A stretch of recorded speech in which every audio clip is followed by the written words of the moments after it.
السلام علیکم ورحمۃ اللہ وبرکاتہ۔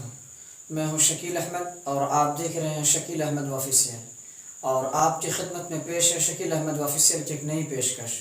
چند دنوں پہلے ہمارے گاؤں میں ایک شخص کا انتقال ہو گیا تھا اور میں اس مردے کی تدفین میں شرکت کر کے واپس آیا۔ میں نے وہاں پر جنازے کو بھی دیکھا اور جنازے کے پیچھے چلنے والے لوگوں کو بھی دیکھا، اور میں نے ان لوگوں کو بھی دیکھا جنہوں نے اپنے کاندھے پر جنازے کو اٹھائے رکھا تھا، اور میں نے اس کے جنازے اور اس کی لاش کو بھی دیکھا۔ اور ان تمام چیزوں کو دیکھنے کے بعد جو چیز مجھے سمجھ میں آئی وہ یہ ہے کہ ہماری سب سے بڑی مصیبت یہ ہے کہ ہم کبھی اپنے رشتہ دار کو، کبھی اپنے محبوب کو، کبھی اپنی ماں کو، کبھی باپ کو، کبھی بھائی کو، کبھی پڑوسی کو رخصت کر رہے ہیں، انہیں اس دنیا سے دوسری دنیا میں منتقل کر رہے ہیں، لیکن ہماری زندگی میں کوئی تبدیلی نہیں آ رہی ہے۔ ہماری جو روش ہے، ہماری جو چال ہے، ہمارا جو انداز ہے، ہم اسی چال پر، اسی روش پر، اسی ڈھنگ پر قائم ہیں تو ہیں، نہ ہم اسے بدلنے کا نام لے رہے ہیں، نہ ہم اپنی زندگی کو بدلنے کے بارے میں کچھ سوچ رہے ہیں۔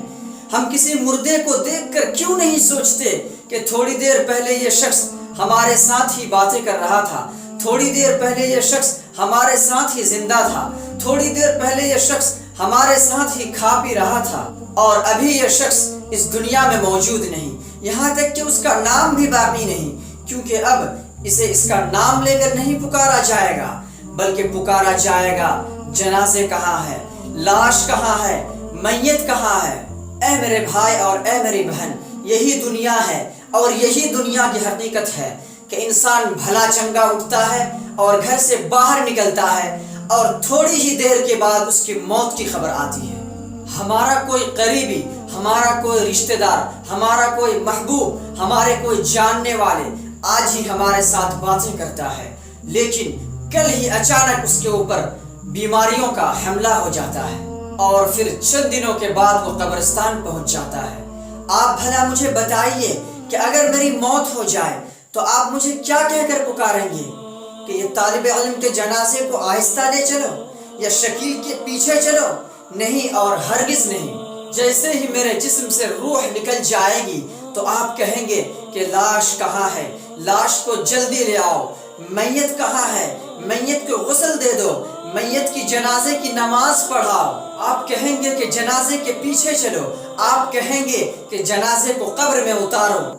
یعنی میرے مرتے ہی مجھ سے میرا نام بھی چھین لیا جائے گا، مجھ سے میرے القاب بھی چھین لیے جائیں گے، اور بچیں گے تو صرف اللہ کی ذات جس کو کبھی فنا نہیں۔ ایک روز حضرت جبریل امی نبی اکرم صلی اللہ علیہ وسلم کے پاس تشریف لائے اور کہنے لگے، یا محمد عش ما شئت فإنک میت واحبب من شئت فإنک مفارق۔ آپ ذرا سوچئے کہ حضرت جبریل امی اللہ کی طرف سے اللہ کے نبی کو پیغام دے رہے ہیں۔ در حقیقت وہ پیغام آپ کے لیے نہیں تھا، بلکہ وہ پیغام ہمارے اور آپ کے لیے تھا۔ اے میرے بھائی اور اے میری بہن، اس دنیا میں جتنا جینا چاہے جی لیں، جس طرح جینا چاہے جی لیں، لیکن ایک بات یاد رکھیے کہ انجام موت ہی ہے۔ جس طرح مکان بنانا چاہے بنا لے، لیکن یاد رکھیے کہ آخری گھر تو قبر ہے۔